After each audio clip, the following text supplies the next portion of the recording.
Hey everyone, tonight we're going to dive into one of those questions that sits quietly in the back of your mind once you really start thinking about it. What if the pyramids of Egypt weren't built by the pharaohs we've been taught about? What if they're not 4,500 years old but much, much older? What if they were already ancient when the first Egyptian dynasty began? It's the kind of question that changes how you look at everything else. Because if the pyramids predate the civilization we credit with building them, then our understanding of human history might be missing some very large pieces. Before we move on, take a second to share your thoughts down in the comments. What do you think about the possibility that the pyramids might be older than we've been taught? And if you're enjoying this journey into hidden corners of history, make sure to subscribe and hit the bell so you don't miss the next time we wander down a path like this together. The story we know goes like this. Around 2600 BC, during Egypt's 4th dynasty, 3 pharaohs decided to build the most ambitious monuments the world had ever seen. Khufu, Khafra and Menkaure commissioned these massive stone testaments to their power, each one a carefully planned tomb designed to ensure their journey into the afterlife. The Great Pyramid, attributed to Khufu, contains over 2 million stone blocks, some weighing 15 tons, fitted together with a precision that still puzzles engineers today. Standing there on the Giza Plateau, these monuments represent everything we think we know about ancient Egyptian achievement. The mathematical sophistication, the astronomical alignments, the sheer organisational capability required to move that much stone.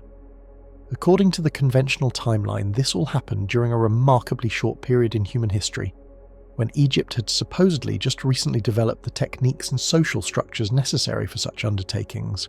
The hieroglyphs found in and around the pyramids tell us about pharaonic burial practices, religious beliefs centered on the afterlife, and a civilization that saw its rulers as living gods who would continue their reign in death.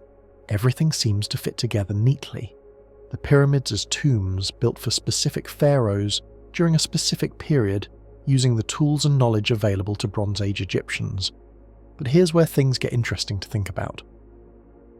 Despite being described as elaborate tombs for pharaohs, none of the Great Pyramids at Giza contained the original burial of the pharaoh it was supposedly built for.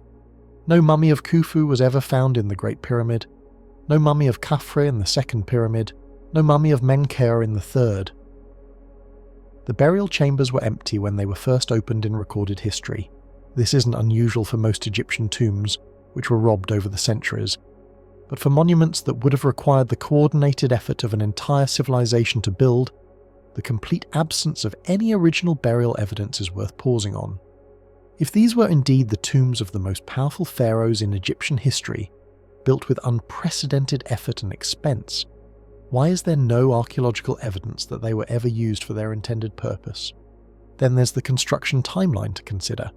Conventional archaeology suggests the Great Pyramid was built over a period of about 20 years. When you do the mathematics, that means workers would have needed to quarry, transport, and precisely place one massive stone block every 2 to 3 minutes, 24 hours a day, 7 days a week, for 2 decades. That's assuming perfect efficiency, no delays for weather, no time needed for planning or problem solving, no breaks in the work. The logistics become even more puzzling when you consider how those blocks would have been moved into position. The standard explanation involves ramps, but any ramp system capable of moving 15-ton blocks to the height of the Great Pyramid would have required more stone and earthwork than the pyramid itself. And somehow, all evidence of these massive ramp systems has disappeared, leaving no trace in the archaeological record. These aren't necessarily problems that invalidate the conventional dating, but they are the kind of details that make you wonder if we're missing part of the story. The tools found from the 4th dynasty period consist mainly of copper implements, wooden levers, and rope. Impressive for their time, certainly, but when you stand next to those perfectly fitted stone blocks, each weighing as much as a modern truck, you find yourself wondering about the gap between the tools we know they had and the precision we can still see. There's also the question of institutional memory and expertise. According to the conventional timeline, the Egyptians went from building simple mastaba tombs to creating the most sophisticated stone structures in the world in just a few generations. Then, almost immediately after the Giza pyramids were completed, pyramid building declined dramatically in both scale and quality. It's as if the peak of their architectural achievement happened all at once, then the knowledge began to fade. Astronomical alignments add a twist to consider. The pyramids track Orion's belt, but in a form that doesn't match how the stars shone in 2600 BC. The alignment is perfect for how those stars looked around 10,500 BC. The same pattern appears in other measurements and orientations throughout the Giza complex, as if the entire site was designed according to a much older star map. None of this necessarily means the conventional dating is wrong. Civilizations can certainly achieve remarkable things in short periods, and there are plenty of examples throughout history of societies building monuments beyond what their technology would seem to allow. But when you start noticing these details, one after another, it does make you wonder if there might be more to the story. What if the pyramids weren't built during Egypt's 4th dynasty, but were already there when that dynasty began? What if the pharaohs we associate with these monuments didn't commission them, but rather inherited them, claimed them, or perhaps restored them? What if the hieroglyphs and burial chambers we find represent later additions to much older structures? It's the kind of possibility that quietly rearranges everything else you think you know. If the pyramids are older than we think, then whoever built them had capabilities we haven't accounted for in our understanding of the past. And if there's one thing we're still learning about human history, it's that our ancestors were capable of far more than we once gave them credit for. Tonight we're going to explore what that possibility might look like, and what it could mean for our understanding of the deep past. Not because we need to solve anything, but because some questions are worth sitting with, even when they don't lead to easy answers. Sometimes the most compelling evidence is the kind that doesn't require specialized knowledge to understand.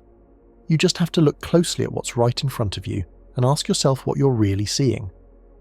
In the case of the pyramids and the Sphinx, some of the most intriguing clues come from something as simple as weathering patterns.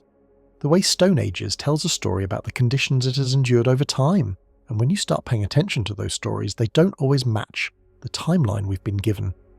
The Sphinx has been at the centre of this kind of investigation since the early 1990s, when geologist Robert Schoch began studying the weathering patterns on its limestone surface.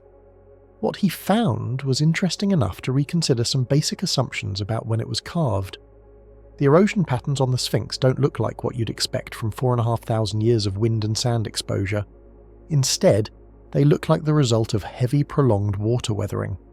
On the Sphinx's limestone base, vertical fractures run deep and the surfaces curve with age, the telltale signs of erosion brought on by sustained rainfall. This isn't the sharp, angular wear you get from wind-blown sand, which tends to create horizontal striations and undercut overhangs.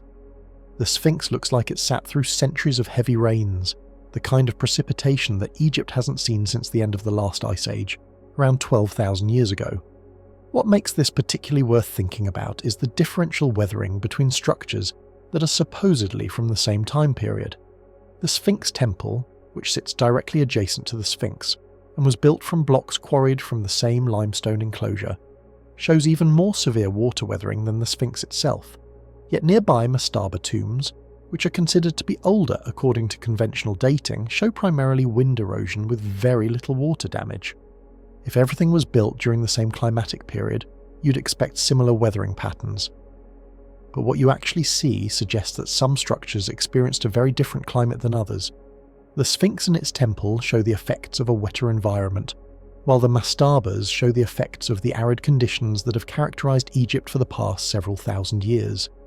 This same pattern extends to the pyramids themselves.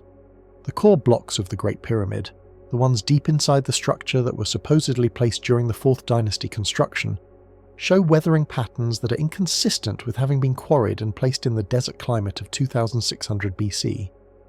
The limestone blocks exhibit the same vertical fissuring and rounded profiles seen on the Sphinx, suggesting exposure to water over long periods. Even more intriguing is what's been found in the interior chambers of the pyramids. Salt crystallization patterns throughout the inner passages indicate that these spaces were subjected to moisture conditions far beyond what you'd expect in the dry Egyptian climate. The salt deposits aren't the result of groundwater seepage, which would create different mineral patterns, but appear to be the residue of prolonged submersion or exposure to very humid conditions. The King's Chamber in the Great Pyramid shows particularly heavy salt accumulation along the walls and ceiling. Chemical analysis of these deposits reveals mineral compositions consistent with evaporation of standing water that had been in contact with the limestone for extended periods.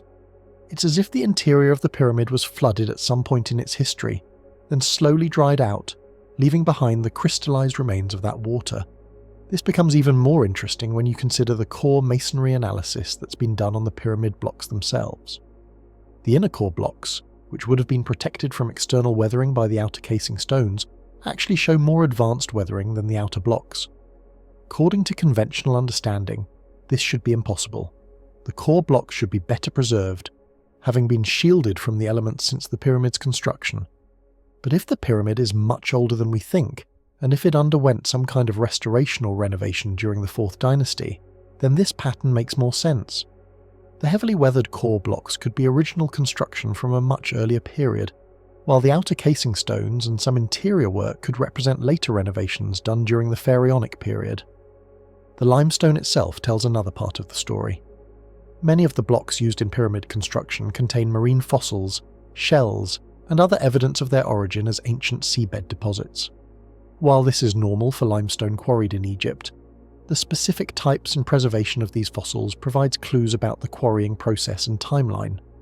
Some blocks show fossil patterns that indicate they were quarried when the limestone was still relatively soft and contained higher moisture content than you'd find in stone that had been exposed to desert conditions for long periods. The fossil shells are well preserved and show minimal compression, suggesting the blocks were cut and moved before the limestone had fully hardened through prolonged exposure to arid conditions. The precision of the cuts and joints between blocks also raises questions about weathering and timeline. The famous tight fits between pyramid blocks, often described as being so precise that you can't fit a knife blade between them, show differential weathering patterns that are worth examining closely. Some joints have maintained their precision despite weathering, while others show expansion and contraction that would be expected from thousands of years of temperature cycling in desert conditions. What's particularly interesting is that the most precisely fitted blocks often show the most advanced weathering on their exposed surfaces while maintaining their tight joints. This suggests that the precision fitting was done when the blocks were in a different condition than they are now, possibly when they were softer or when the climate was different enough to affect the stone's properties. Another layer of intrigue comes from the tool marks etched into the blocks, evidence of copper working that aligns with 4th dynasty practices. But other blocks, particularly in the core construction, show different types of tool marks that are harder to explain using conventional Egyptian tools. Some cuts appear to have been made with tools that left smooth, continuous marks over long distances, the kind of precision that would be difficult to achieve with the copper saws and chisels known from the pharaonic period. There are also blocks that show no clear tool marks at all, as if they were shaped by some process that left the stone surface perfectly smooth without the telltale signs of cutting, grinding, or polishing. While this could be the result of weathering that has obscured original tool marks, some of these surfaces are in protected areas where weathering would be minimal. The quarrying evidence adds another layer to consider. The conventional explanation for pyramid construction involves quarrying massive amounts of limestone from local sources, primarily the Giza Plateau itself. But geological surveys of the quarry sites don't show evidence of the large-scale extraction that would have been necessary to account for all the stone used in the pyramids. When you compare the missing stone from known quarries to what the pyramids contain, the numbers fall far short. Either there were major quarrying operations that have somehow left no archaeological trace, or some of the stone came from sources that haven't been identified. Given the weathering patterns that suggest much older origins for some of the blocks, it's worth considering whether some of the stone might have come from much earlier quarrying operations. The enclosure around the Sphinx provides another interesting case study. The walls of this enclosure show the same heavy water, weathering as the Sphinx itself, with deep vertical channels carved by flowing water. But the floor of the enclosure shows a different pattern. Parts of the floor appear to have been recut or refined, with tool marks that are more consistent with pharaonic era work, laid over the heavily weathered original surface. This suggests that the Sphinx enclosure might have been created during one time period, then modified or refinished during another.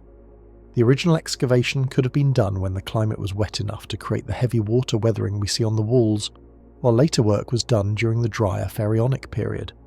When you step back and look at all of these weathering patterns together, they paint a picture that's interesting to think about. Some of the most important monuments at Giza show evidence of having experienced climatic conditions that haven't existed in Egypt for thousands of years. The timing of this weathering doesn't align neatly with the conventional dating of these structures. This doesn't necessarily prove that the monuments are older than we think, but it does suggest that their history might be more complex than the standard timeline allows for. Whether that means they were built earlier or modified over a much longer period, or experienced some kind of climatic event that isn't accounted for in our current understanding, the stones themselves are telling us something that deserves our attention. The evidence is subtle, the kind of thing that requires careful observation and an unwillingness to consider possibilities that don't fit neatly into existing frameworks. But sometimes, the most important discoveries come from noticing the small details that don't quite match what we expect to see. There's something fascinating about the way civilizations remember their own beginnings. Most cultures have stories about a time before their recorded history, a golden age or first time when things were different, when knowledge was greater, when the world itself was somehow more connected to divine or cosmic forces. Egypt is no exception to this pattern, but what makes Egyptian memories particularly interesting is how specific they are about dates and durations. The ancient Egyptians spoke of something called Zep Tepi, which translates to the first time. This wasn't just a vague mythological era, but a specific period that Egyptian priests described as preceding the first human pharaohs. According to their traditions, Zep Tepi was when the Neteru, the gods themselves, ruled directly over Egypt. The texts describe this as a time of great wisdom and achievement, when the foundations of Egyptian civilization were established by beings who possessed knowledge far beyond what later generations could access. What's particularly worth thinking about is that Egyptian priests didn't treat Zep Tepi as mythology in the way we might understand it.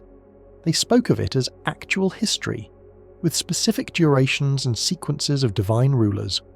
The Turin Papyrus, one of the most important king lists from ancient Egypt, begins not with human pharaohs but with a list of divine rulers whose reigns extended back tens of thousands of years before the first dynasty. Look closely at the numbers, and they become hard to ignore. The Turin Papyrus suggests that divine rule in Egypt lasted for 36,400 years before the first human pharaoh took power. Even allowing for the possibility that these numbers might be symbolic, or that ancient calendar systems worked differently, it's remarkable that Egyptian record keepers felt compelled to account for such vast periods of time before their known history began.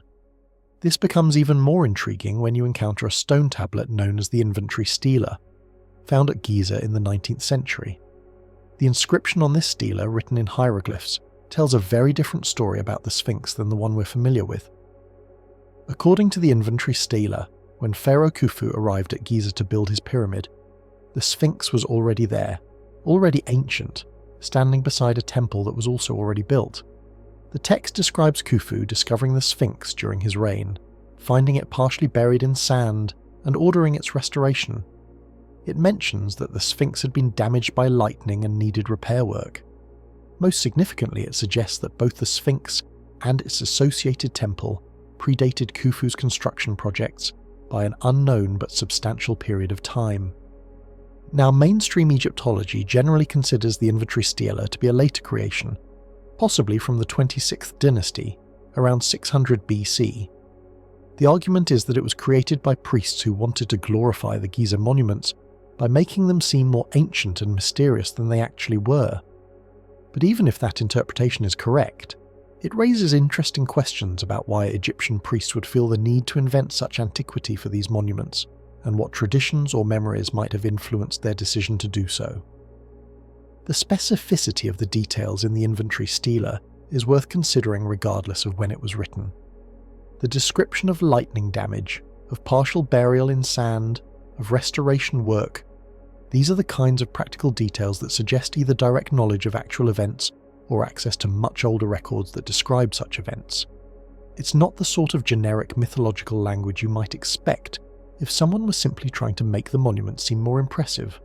Similar patterns appear in the historical accounts left by ancient Greek historians who visited Egypt and spoke with Egyptian priests. Herodotus, writing in the 5th century BC, recorded conversations with priests who claimed that their civilization had a documented history stretching back 11,000 years. He describes them showing him written records and reciting long lists of pharaohs and rulers that extended far beyond anything that matched the dynastic lists known to modern archaeology. What's particularly interesting about Herodotus' account is his obvious discomfort with the numbers he was being given. He seems to have found the Egyptian claims of such antiquity almost unbelievable, yet he recorded them anyway because the priests spoke with such certainty and provided what appeared to be documentary evidence. The Egyptian priests weren't presenting these as myths or religious stories, but as historical facts that had been carefully preserved in their temple records. Plato's account of Atlantis, written around 360 BC, provides another piece of this puzzle. According to Plato, the story of Atlantis came from Egyptian priests who told it to the Greek lawgiver Solon during his travels in Egypt. The priests described Atlantis as a great civilization that had been destroyed 9,000 years before Solon's time, which would place the destruction around 11,600 years ago. That date is remarkable for several reasons. It corresponds almost exactly with the end of the last ice age, a time when massive climate changes were reshaping the entire planet. It's also very close to the date suggested by the astronomical alignments of the Giza monuments, around 10,500 BC. The convergence of these different sources of information on similar time periods is worth pausing on. The Egyptian priests who spoke to Solon described Atlantis as a maritime civilization with advanced knowledge of astronomy, mathematics and engineering. They said it had been destroyed in a single day and night of catastrophic flooding and earthquakes. According to their account, this civilization had once controlled territories throughout the Mediterranean and had come into conflict with an ancient Athens that was itself far older and more sophisticated than the classical Athens known to history. Medieval Arabic historians preserved additional fragments of Egyptian historical memory that point in similar directions. Al-Masudi, writing in the 10th century AD, recorded Egyptian traditions that placed the construction of the Giza monuments before a great flood that had destroyed an earlier world. These Arabic sources describe Egyptian priests who claim the pyramids had been built as repositories of ancient knowledge, designed to preserve the wisdom of a previous civilization through the catastrophe that destroyed it. It's fascinating how much consistency shows up across such different sources and eras. Whether you're looking at Egyptian king lists, Greek historical accounts, or medieval Arabic texts, you find references to the same basic story: an earlier period of advanced civilization that was destroyed by catastrophic flooding, followed by a gradual rebuilding of knowledge and culture over thousands of years. The Edfu text, hieroglyphic inscriptions from the Temple of Edfu in southern Egypt, preserve another version of these memories. They describe the first time as a period when divine beings established the first temples and monuments in Egypt, creating what they call the primeval world of the gods. These texts specifically mention the creation of great monuments along the Nile as markers or beacons that would survive the destruction they knew was coming. According to the Edfu texts, these primeval monuments were designed to preserve not just the physical structures themselves, but the knowledge and wisdom of their builders. They describe a careful plan to encode important information into the architecture, proportions and alignments of these monuments so that future civilizations would be able to rediscover the ancient wisdom even after the original culture had been forgotten. The flood myths preserved in Egyptian tradition share striking similarities with flood stories found throughout the ancient world. The Mesopotamian accounts of the Great Flood, the Hindu stories of cosmic cycles ending in deluge, the Greek myths of Deucalion's flood, all of these describe a worldwide catastrophe that destroyed an earlier civilization and forced humanity to begin again. What makes the Egyptian accounts particularly interesting is their precision about timing and their specific connection to monuments that still exist. Rather than vague mythological narratives, the Egyptian sources provide dates, durations, and explicit claims that certain structures survived from the earlier world into the present one. In ancient Egypt, priest astronomers kept careful records, charting the rhythms of the heavens with astonishing accuracy. Their calendar systems, their mathematical knowledge, and their understanding of astronomical phenomena were sophisticated enough to create monuments with alignments that remain accurate thousands of years later. When these same record-keeping traditions preserve accounts of much greater antiquity for their most important monuments, it's worth considering why they would maintain such claims across thousands of years of cultural continuity. For Egyptian priests, oral tradition was less about folklore and more about preserving history as a sacred trust. The priesthood spent years learning these traditions, and the accuracy of their preservation was considered essential to the proper functioning of their religious and cultural systems. When they claimed that certain monuments predated the pharaonic civilization by thousands of years, they were making statements they considered to be factual history, not religious mythology. None of this constitutes proof that the pyramids are older than mainstream archaeology suggests. Ancient peoples could certainly create elaborate historical narratives that extended their origins far into the past for religious, political, or cultural reasons. But the consistency of these accounts across different sources, different time periods, and different cultural contexts creates a pattern that's worth thinking about. When you combine these historical memories with the geological evidence of weathering patterns, the astronomical alignments that point to much earlier dates, and the construction puzzles that conventional timelines struggle to explain, you begin to see the outlines of a different kind of story about the deep past. Not necessarily the story that these ancient sources tell literally, but a story that takes seriously the possibility that human civilization has a longer and more complex history than our current frameworks allow for. The memories preserved in stone and in tradition might be trying to tell us something important about who we are and where we came from, if we're willing to listen carefully to what they're saying. One of the most intriguing aspects of the pyramid question becomes apparent when you start looking beyond Egypt itself. Because if the Giza monuments represent something older and more mysterious than conventional archaeology suggests, then you might expect to find similar anomalies elsewhere in the world, and when you start looking for those patterns, you find them in the most unexpected places. The story begins to expand when you consider that massive stone construction projects, requiring extraordinary precision and organizational capability, weren't unique to ancient Egypt. Around the world, scattered across different continents and supposedly different time periods, you find monuments that share remarkable similarities in their construction techniques, astronomical alignments, and apparent purposes. The more you examine these global patterns, the more they seem to suggest some kind of shared knowledge or common source of inspiration that spanned vast distances and, possibly, vast periods of time. Turkey provides one of the most significant examples with Göbekli Tepe, a monument that has fundamentally challenged our understanding of when human civilizations became capable of large-scale stone construction. Officially dated to around 11,600 years ago, Göbekli Tepe consists of massive stone circles featuring elaborately carved pillars, some weighing up to 20 tons. The precision of the carving, the sophistication of the astronomical alignments, and the scale of the construction all point to a level of organizational and technical capability that wasn't supposed to exist at that point in human history. What makes Göbekli Tepe particularly interesting in the context of pyramid dating is its timeline. The monument was built and then deliberately buried around 8,000 years ago, for reasons that remain completely mysterious. The builders invested enormous effort not just in creating these stone circles, but in carefully covering them with tons of earth and rubble, as if they were trying to preserve them for some future time. The entire complex was hidden until its rediscovery in the 1990s, suggesting that other similarly ancient monuments might still lie buried and undiscovered around the world. The construction techniques at Göbekli Tepe show similarities to what you see in Egypt.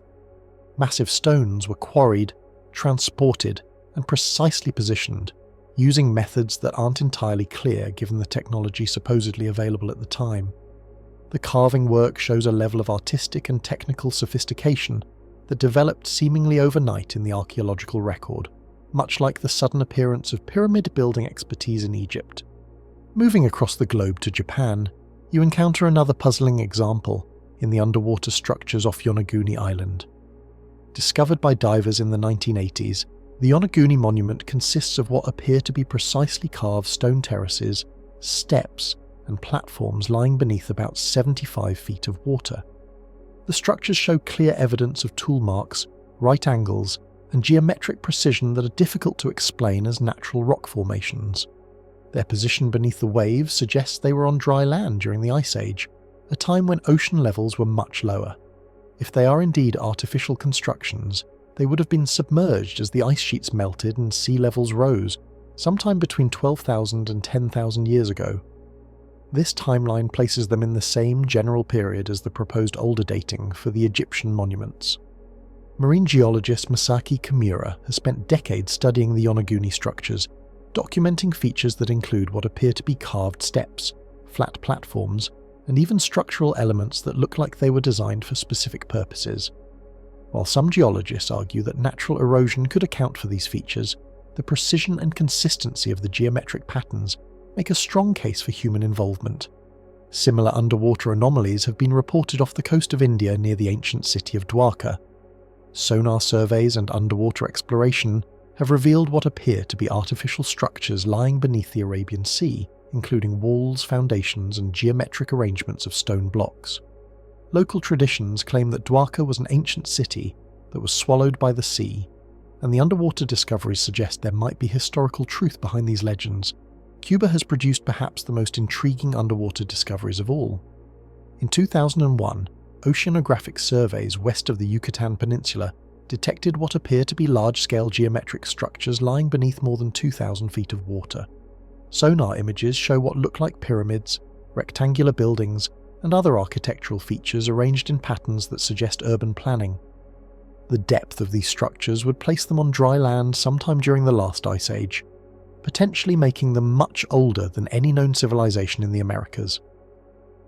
The precision stonework found at sites like Sacsayhuaman in Peru presents another piece of this global puzzle. The massive stone blocks at Sacsayhuaman are fitted together with the same kind of precision seen in Egyptian construction, despite being separated by thousands of miles and supposedly thousands of years.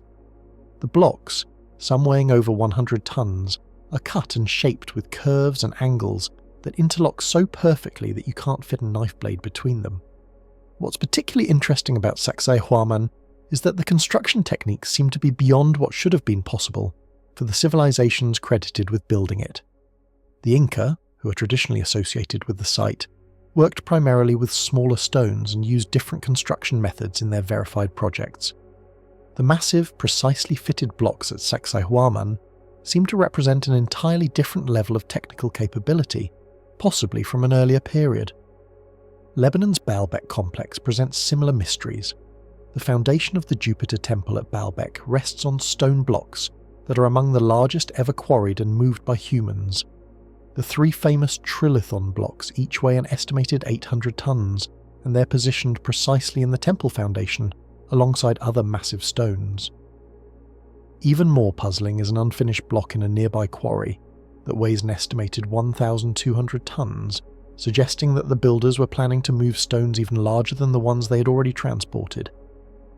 The logistics of moving blocks of this size challenge our understanding of ancient construction capabilities. Modern cranes and heavy equipment would struggle with stones of this magnitude, yet somehow ancient builders not only moved them, but positioned them with precision in architectural contexts. The techniques required for such work seem to represent a level of engineering knowledge that doesn't fit easily into our timeline of technological development. These sites share more than just massive stone construction. Many of them show evidence of advanced astronomical knowledge built into their design and orientation. The three pyramids at Giza align with the stars in Orion's belt as they appeared around 10,500 BC. Göbekli Tepe's stone circles are oriented to track specific star positions and seasonal changes with remarkable precision. The temples at Angkor Wat in Cambodia are laid out to mirror the constellation Draco as it appeared in 10,500 BC. This pattern of astronomical alignment to the same general time period, around 10 to 12,000 years ago, appears at sites around the world that were supposedly built by completely different civilizations at completely different times. It's as if there was a shared astronomical reference point that influenced monument builders across vast distances and cultural boundaries. Such precise astronomical alignments could only be made with advanced knowledge of the skies, even accounting for Earth's slow axial wobble, or precession. Understanding precession requires careful observation over many generations, since the changes are too slow to be noticed within a single lifetime. The fact that monument builders around the world seem to have incorporated precession calculations into their designs suggests either a much longer period of astronomical observation than conventional timelines allow, or the preservation of knowledge from an earlier period when such observations had already been made. Some researchers have noted that many of these ancient sites cluster along specific longitude lines, with mathematical precision that seems unlikely to be coincidental. Sites in Egypt, Turkey, India, and other locations align along meridians that are separated by exact fractions of the Earth's circumference, as if there was some kind of coordinated global survey system that determined their placement. Their connections aren't limited to longitude, they reveal broader mathematical patterns at work. Distances between major sites often correspond to specific mathematical ratios, and the geographic relationships seem to encode information about Earth's dimensions and the relationships between various astronomical cycles. Whether this represents intentional design or remarkable coincidence is difficult to determine, but the patterns are precise enough to be mathematically significant. Another puzzling global phenomenon is the presence of vitrified stone at ancient sites around the world. Vitrification occurs when stone is heated to temperatures exceeding 1200 degrees Celsius, causing it to partially melt and then resolidify into a glass-like material. Natural processes rarely produce these temperatures, and achieving them artificially requires advanced knowledge of metallurgy and fuel management.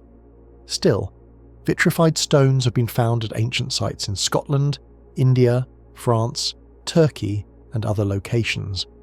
The stones show clear evidence of having been subjected to intense, controlled heating that transformed their surface layers into glass-like materials. The technical requirements for producing such temperatures in ancient times are substantial, requiring either advanced furnace technology or some other heat source that isn't well understood. The distribution of megalithic construction techniques around the world also follows interesting patterns.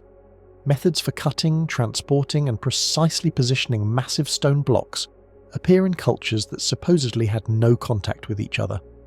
The specific techniques for creating perfectly fitted joints between irregular stone surfaces, for example, appear in Peru, Egypt, Easter Island, and other locations separated by thousands of miles of ocean. These shared techniques include methods for cutting stone with precision that rivals modern capabilities, systems for moving blocks weighing hundreds of tons over difficult terrain, and approaches to fitting irregularly shaped stones together with perfect precision. The consistency of these methods across different continents and time periods suggests either remarkable parallel development or some kind of shared knowledge base. The Easter Island statues, or moai, represent another piece of this global puzzle. Recent excavations have revealed that many of the famous head statues actually have bodies that extend deep underground, suggesting that the island's landscape has changed significantly since they were created. The statues show construction techniques and artistic styles that seem to appear fully developed in the archaeological record, without clear evolutionary development. Carbon dating of organic materials associated with the moai suggests they were carved between 1000 and 1500 years ago, but this dating relies on materials that might not be directly related to the actual carving work. The statues themselves, like the pyramids, don't contain organic material that can be directly carbon dated, so their true age remains more uncertain than is often acknowledged. When viewed together, the sites reveal a worldwide pattern marked by striking consistency. Around the world, you find evidence of advanced stone construction techniques that appear suddenly in the archaeological record, are used to create monuments with sophisticated astronomical alignments, and then often decline or disappear from later cultural traditions. The timeline for many of these developments seems to cluster around the end of the last ice age, when dramatic climate changes were reshaping the entire planet. Whether this represents the spread of knowledge from a single advanced civilization, the parallel development of similar techniques by different cultures responding to similar challenges, or the preservation of even older knowledge through a period of global catastrophe, the pattern suggests that human technological and organizational capabilities in the ancient world were more sophisticated and widespread than conventional archaeology has generally acknowledged. The monuments themselves, scattered across the globe but connected by shared techniques and astronomical knowledge, stand as silent testimony to human achievement that extends much further back into the past than most of us realize. They remind us that our ancestors were capable of remarkable things, and that the story of human civilization might be far more complex and interesting than the linear progression from primitive to advanced that we often imagine. When you start connecting the dots between ancient monuments that might be much older than we think, astronomical alignments that point to the same distant time period, and flood myths preserved in cultures around the world, you begin to wonder what might have happened around 12,000 years ago to leave such a lasting impression on human memory. The answer, it turns out, might be written in the geological record itself. The period around 12,800 years ago marks the beginning of what geologists call the Younger Dryas, a sudden return to Ice Age conditions that interrupted the gradual warming that was ending the last glacial period. For more than 1,000 years, global temperatures plummeted, ice sheets advanced again, and the climate patterns that had been slowly stabilising were thrown into chaos. Then, just as suddenly as it began, the Younger Dryas ended, and the world warmed rapidly into the stable climate period that has characterised human civilization ever since. For decades, scientists struggled to explain what could cause such a dramatic and sudden climate reversal. The leading theories involved changes in ocean circulation patterns, volcanic activity, or variations in solar radiation. But in recent years, a different explanation has gained serious scientific attention: the possibility that Earth was struck by fragments of a disintegrating comet around 12,800 years ago, triggering the environmental catastrophe recorded in the geological record. The Younger Dryas impact hypothesis, as it's known, is based on evidence found in sediment layers from around the world that date to the beginning of the Younger Dryas period. These layers contain materials that are difficult to explain through normal geological processes, but that make perfect sense if Earth was subjected to cosmic impacts of unprecedented scale. One of the most significant pieces of evidence is the presence of nanodiamonds in sediment layers from this period.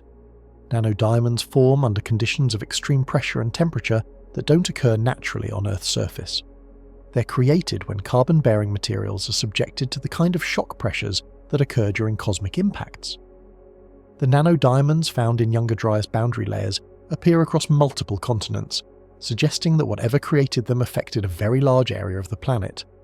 Along with the nanodiamonds, these same sediment layers contain other materials that point toward cosmic impact. There are microscopic spherules of melted rock, carbon spherules that formed when organic materials were subjected to extreme heat, and magnetic grains with compositions that match what you'd expect from the impact of iron-rich meteorites. The distribution of these materials suggests not a single large impact, but multiple impacts spread across North America and possibly other continents. The timing of these impact markers corresponds exactly with the beginning of the Younger Dryas climate reversal, and with the extinction of numerous large mammal species across North America. The American megafauna, including mammoths, giant ground sloths, saber-toothed cats, and dozens of other species went extinct within a remarkably short time period that aligns with the impact evidence. This wasn't a gradual extinction over thousands of years, but a sudden die-off that affected species across the entire continent. Even more intriguingly, this timeline also corresponds with significant changes in human populations. The Clovis culture, which had been thriving across North America, suddenly disappeared from the archaeological record around the same time. While human populations eventually recovered and diversified, there's a clear discontinuity in the archaeological record that suggests major disruptions to established ways of life. It's hard to wrap your mind around the magnitude of ruin the impact hypothesis suggests. Computer models of comet fragment impacts indicate that the explosions would have generated firestorms across vast areas, created massive atmospheric disturbances, and triggered climate changes that lasted for more than a millennium. Any advanced civilizations that existed at the time would have faced challenges that would test the limits of human adaptability and organizational capability. Recent discoveries have added physical evidence to support the impact hypothesis. In 2018, researchers announced the discovery of the Hiawatha crater beneath the ice sheet in northwestern Greenland. This crater, measuring about 19 miles across, appears to have been created by the impact of an iron meteorite, more than half a mile in diameter. While the exact dating of the crater is still being refined, initial studies suggest it could have formed during the Younger Dryas period. The Hiawatha crater represents exactly the kind of impact event that could trigger global climate disruption. An impact of this magnitude would have thrown enormous amounts of dust and debris into the atmosphere, blocking sunlight and causing rapid cooling. The location under the Greenland ice sheet would have caused massive melting, potentially disrupting ocean circulation patterns and contributing to the climate instability that characterized the Younger Dryas. But the most dramatic consequence of Younger Dryas impacts might have been the sudden rise in sea levels, that occurred as the climate disruption ended. When the ice sheets that had advanced during the Younger Dryas began to melt rapidly around 11,700 years ago, ocean levels rose by approximately 400 feet over a relatively short period. Any coastal civilizations that had developed during the lower sea levels of the Ice Age would have been completely inundated. This sea level rise provides a potential explanation for the underwater monuments found off the coasts of Japan, India, Cuba, and other locations. If advanced civilizations had developed during the Ice Age, when much more land was exposed, their coastal cities and monuments would now lie beneath hundreds of feet of water. The sites that survived would be those built on high ground, far from the coasts where most human settlements would naturally have developed. Evidence of the rapid climb in sea levels can be found etched into stone from one continent to another. Coral reefs that had been growing in shallow water were suddenly drowned and killed, as water levels rose faster than they could adapt. Beach deposits and coastal formations were buried under deep water sediments. The shorelines that had been stable for thousands of years were completely reconfigured in what amounts to an instant in geological time. Along many coastlines you can find evidence of massive tsunami activity that corresponds to this period of rapid change. Enormous boulders, some weighing hundreds of tons, were moved inland and deposited at elevations that suggest waves over 100 meters high. These megalithic tsunami deposits are found in locations around the world, from the Mediterranean to the Pacific, indicating that the wave activity was global in scale. The Antilles Islands in the Caribbean show particularly dramatic evidence of this tsunami activity. Massive coral blocks and limestone boulders are found scattered across islands at elevations of more than 100 meters above current sea level. The size and distribution of these blocks indicate wave action of extraordinary magnitude, far beyond anything that could be caused by normal storm activity or seismic events. Similar megalithic tsunami evidence has been found along the coasts of Australia, where enormous blocks of limestone and coral have been transported inland and deposited at heights that require waves of unprecedented scale to explain.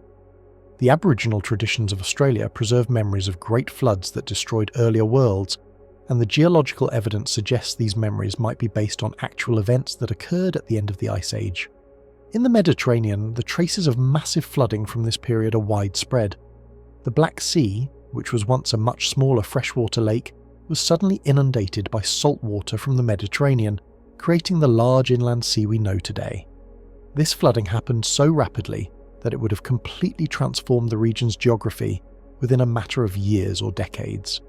Recent underwater archaeology in the Black Sea has revealed preserved remnants of the ancient shoreline, complete with beaches, river channels, and what appear to be human settlements. The preservation is so good that organic materials from the pre-flood period are still intact on the seafloor, providing a snapshot of what the region looked like before the catastrophic inundation. The Persian Gulf underwent similar dramatic changes, expanding from a river valley into the large body of water we see today. Sonar surveys of the Gulf floor have revealed river channels, shorelines, and what appear to be human settlements that were inundated as sea levels rose. Local traditions throughout the region preserve memories of great floods that destroyed earlier civilizations, and the underwater archaeology suggests these traditions might preserve accurate historical information. These flood traditions take on greater meaning once set against the geological record of worldwide upheaval at the end of the Ice Age. From North America to Australia, from the Mediterranean to the Pacific, cultures that had no contact with each other developed remarkably similar stories about great floods that destroyed earlier worlds and forced humanity to begin civilization anew. The timing of these geological events corresponds not only with flood myths and climate data, but with the proposed older dating of monuments like the Sphinx and pyramids. If these structures were built during the later phases of the Ice Age, they would have witnessed the catastrophic changes that marked its end. They would have survived the impacts, the climate disruption, and the massive flooding that reshaped the world. It would also explain how structures in deserts show water-weathered surfaces despite thousands of years without rain. If they were built before the Younger Dryas catastrophe, they would have experienced the heavy rainfall and flooding associated with the rapid climate changes of that period. The weathering patterns that seem inconsistent with the current climate would make perfect sense if the monuments had survived from an earlier climatic regime. Around 11 to 12,000 years ago, the missing layers in many regions may reveal the pause forced by catastrophic events. The sudden appearance of agriculture, monumental architecture, and complex social organisation around 10,000 years ago might not represent the beginning of human advancement, but the recovery and rebuilding that followed a period of worldwide disruption. If this interpretation is correct, then the monuments that survived from before the catastrophe would represent something remarkable: physical links to a lost world that was destroyed by forces beyond human control. They would be testimony not just to the achievements of their builders, but to the resilience of human knowledge and the determination to preserve important information through periods of unimaginable difficulty. The stones would have stories to tell not just about engineering and astronomy, but about survival, memory, and the long journey back from the edge of extinction. They would remind us that human civilization is more fragile and more resilient than we often realise, and that the past holds lessons that might be more relevant to our future than we've previously understood. There's something particularly fascinating about the way certain ideas become forbidden in academic circles, not because they've been thoroughly disproven, but because they challenge fundamental assumptions that entire fields of study have built their foundations on.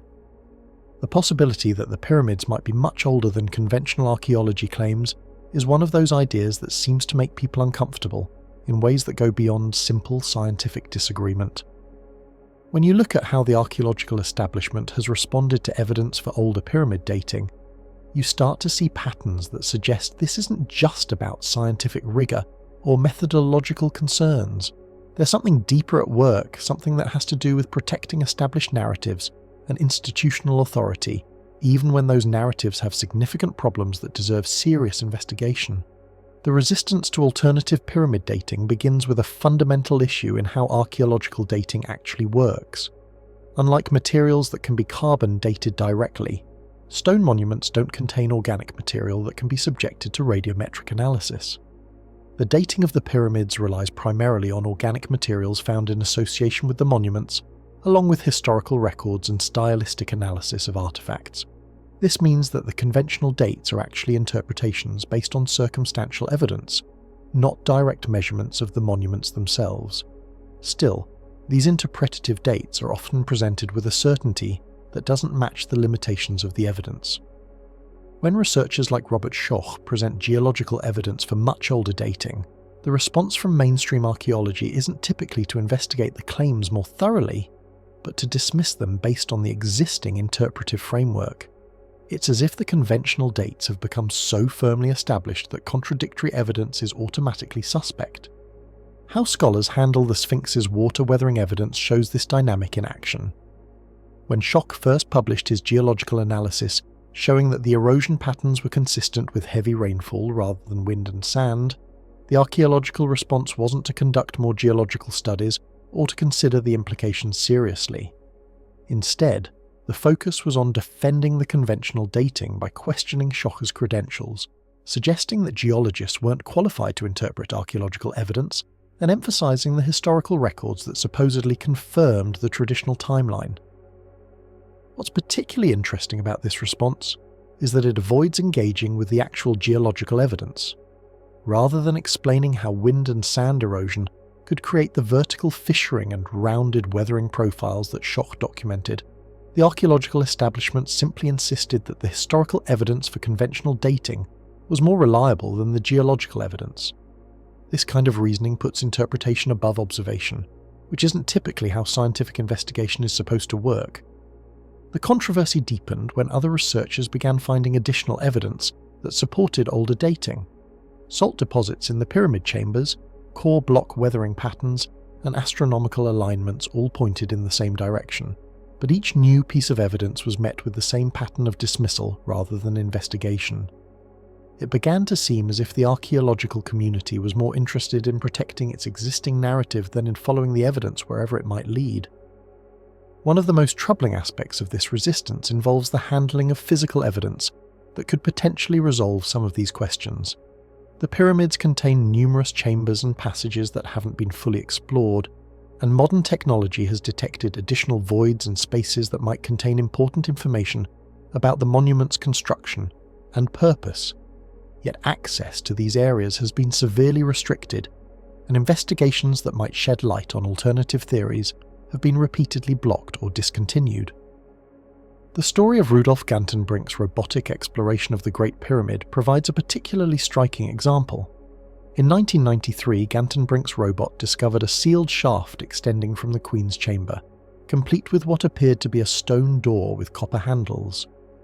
The discovery generated enormous international interest, as it suggested there might be undiscovered chambers containing artifacts or inscriptions that could provide definitive information about the pyramid's construction and dating. But rather than rushing to explore this potentially revolutionary discovery, the Egyptian authorities halted Gantenbrink's work and denied him further access to the pyramid. For years, the sealed door remained unexplored, despite widespread public and scientific interest in what might lie behind it.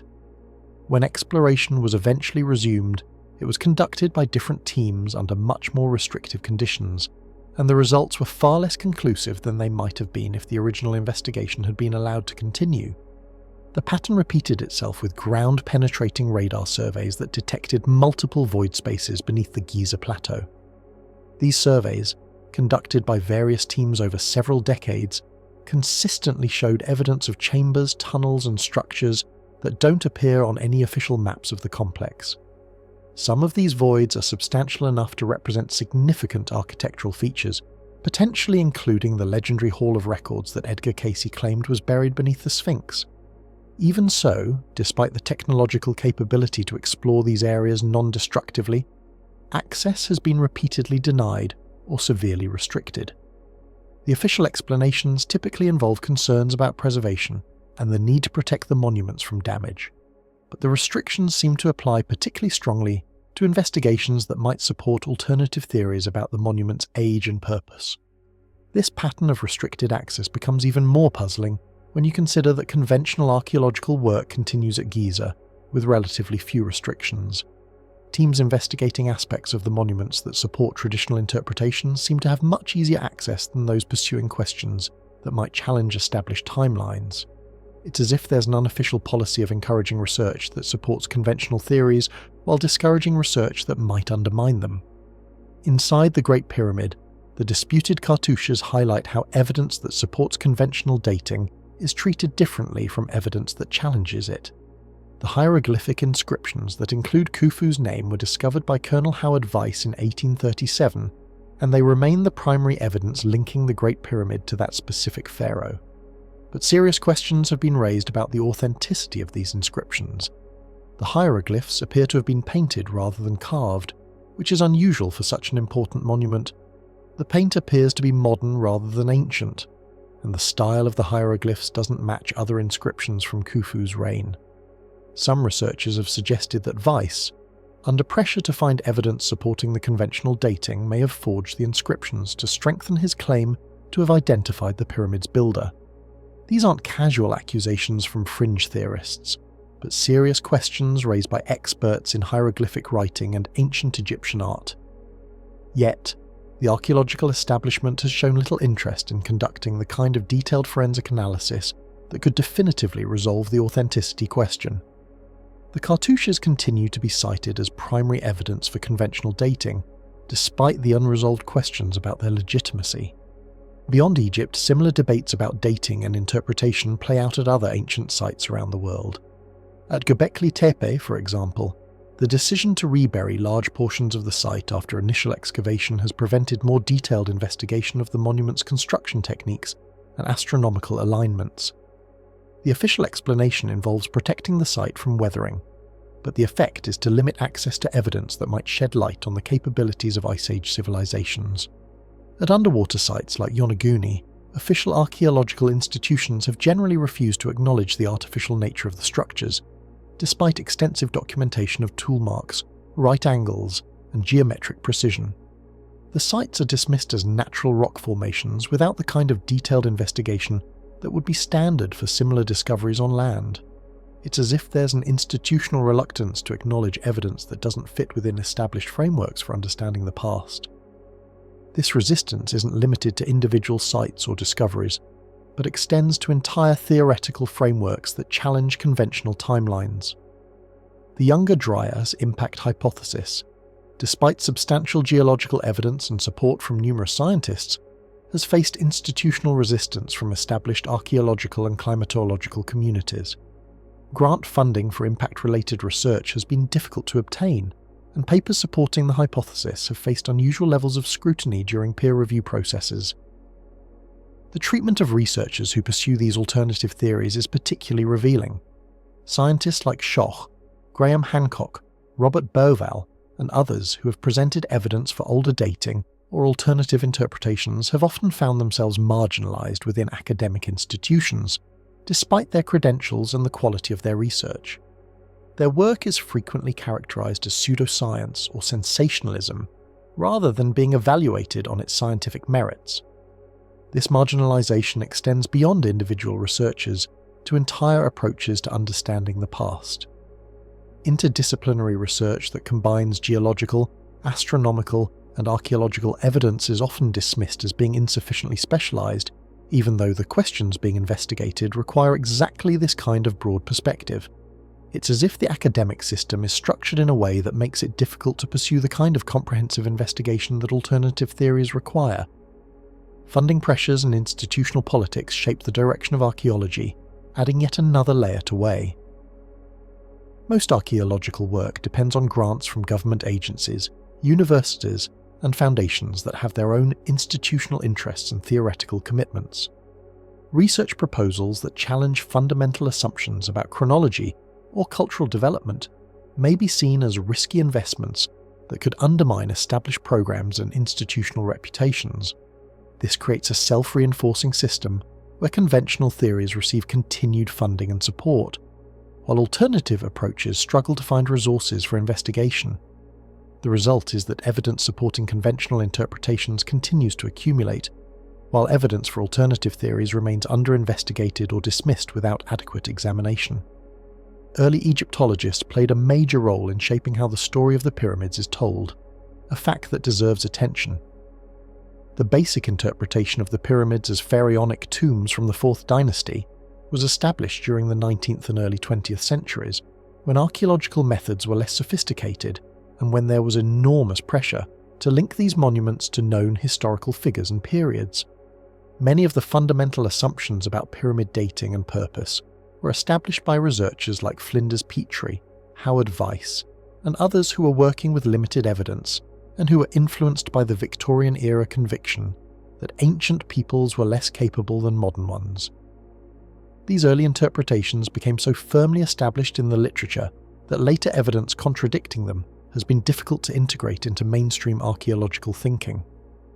The institutional structure of modern archaeology, with its emphasis on specialization and incremental advancement within established theoretical frameworks, makes it particularly difficult to revise fundamental interpretations even when new evidence suggests they might be incorrect. Careers are built on expertise within specific periods and regions, and challenging the basic chronological framework threatens not just individual theories but entire academic specializations. There's also the question of what acknowledging much older pyramid dating would mean for our understanding of human development and cultural evolution.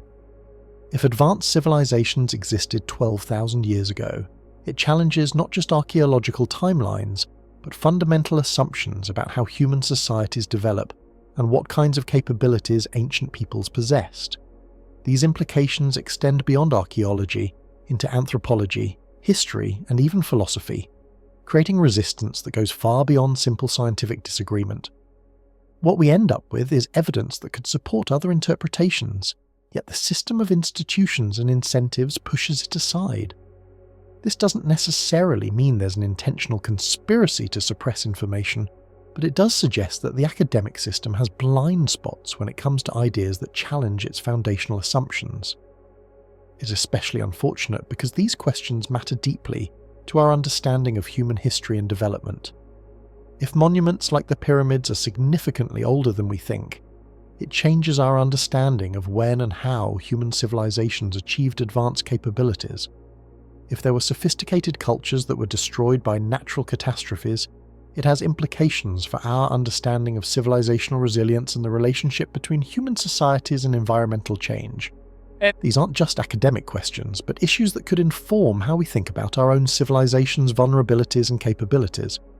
The resistance to investigating them thoroughly means we may be missing important lessons from the past that could be relevant to our future. The forbidden theories may contain insights that we need, even if they're uncomfortable to contemplate. When you step back and consider everything we've explored together, a different picture of the pyramids begins to emerge. Not the familiar story of pharaonic tombs built 4,500 years ago, but something far more mysterious and profound. If these monuments really do predate the civilization we've credited with building them, then their purpose might be entirely different from what we've assumed. They might not be tombs at all, but something much more important. Messages from a lost world, designed to communicate across vast spans of time. Think about what would motivate people to invest the enormous effort required to build monuments of such scale and precision. If you knew your civilization was facing an existential threat, if you understood that knowledge accumulated over thousands of years might be lost forever, what would you do to preserve the most important information for future generations?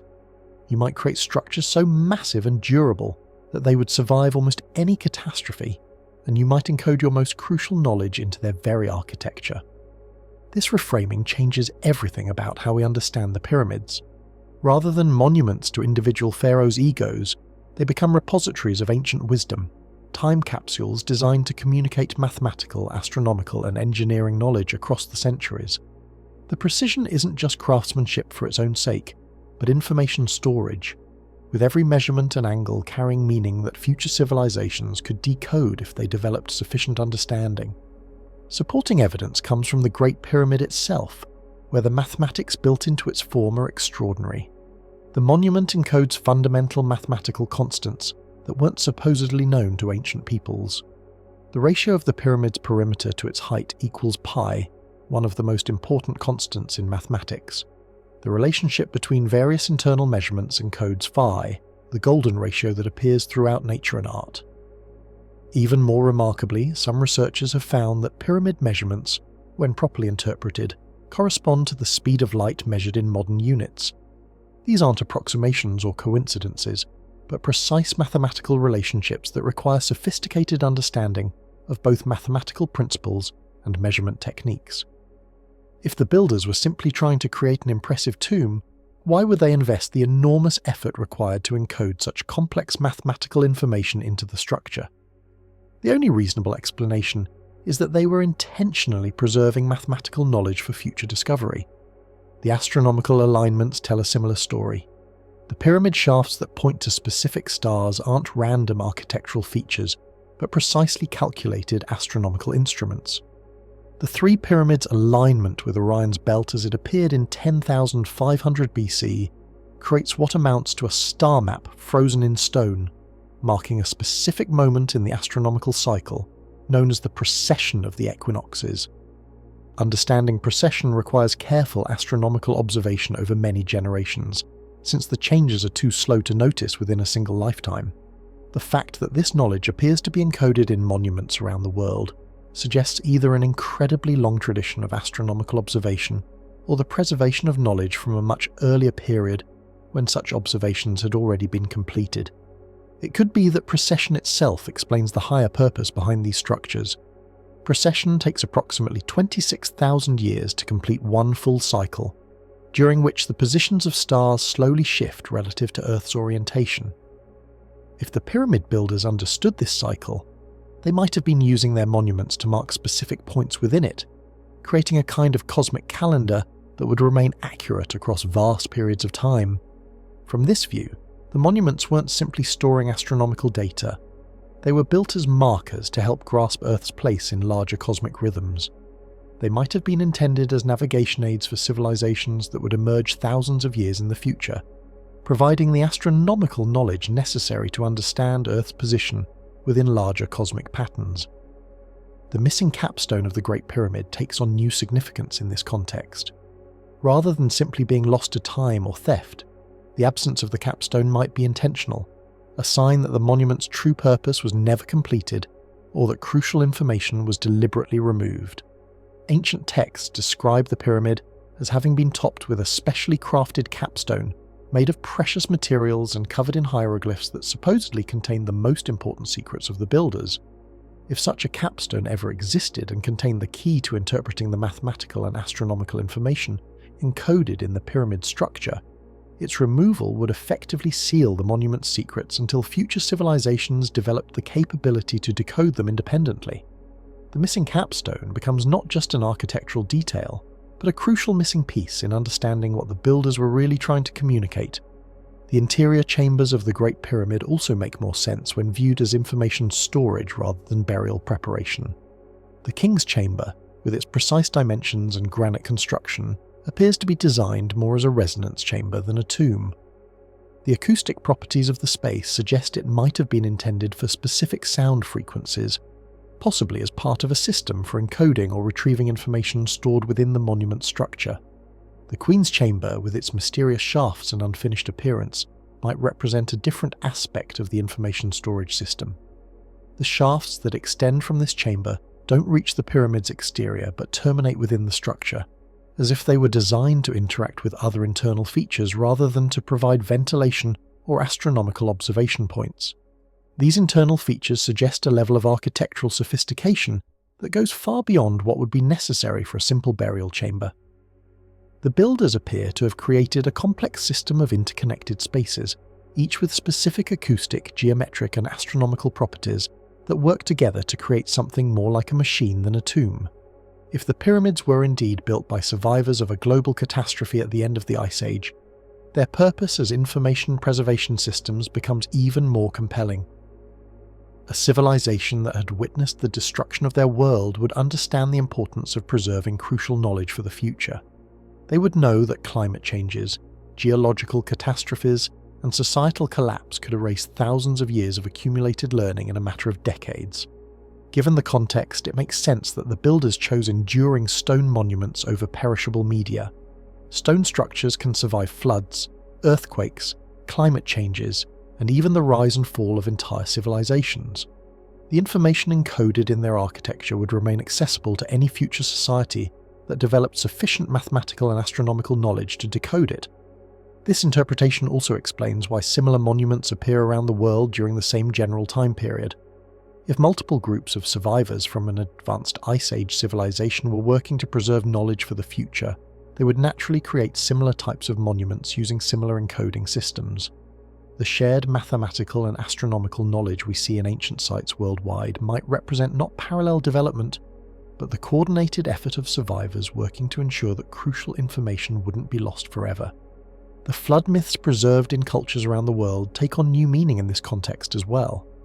Rather than simple stories about natural disasters, they might be encoded historical accounts of the actual catastrophe that destroyed the civilization responsible for building the monuments. The consistent details across different cultures, the specific references to the destruction of advanced knowledge, and the descriptions of survivors working to rebuild civilization all align with what we might expect if such events had actually occurred. Once you consider the implications of acknowledging these possibilities, the resistance to them is easier to grasp. If the pyramids and similar monuments worldwide were built by an advanced civilization that was destroyed by a natural catastrophe 12,000 years ago, it fundamentally challenges our understanding of human development, technological progress, and our relationship to the natural world. It suggests that human civilization is both more capable and more fragile than we typically assume. More capable because it achieved sophisticated understanding of mathematics, astronomy, and engineering much earlier than conventional timelines suggest. More fragile because all of that achievement could be wiped out by natural forces beyond human control, leaving only stone monuments as testimony to what was lost. These implications extend beyond archaeology and history into questions about our own civilization's resilience and sustainability. If advanced societies have been destroyed by natural catastrophes before, what does that mean for our current technological civilization?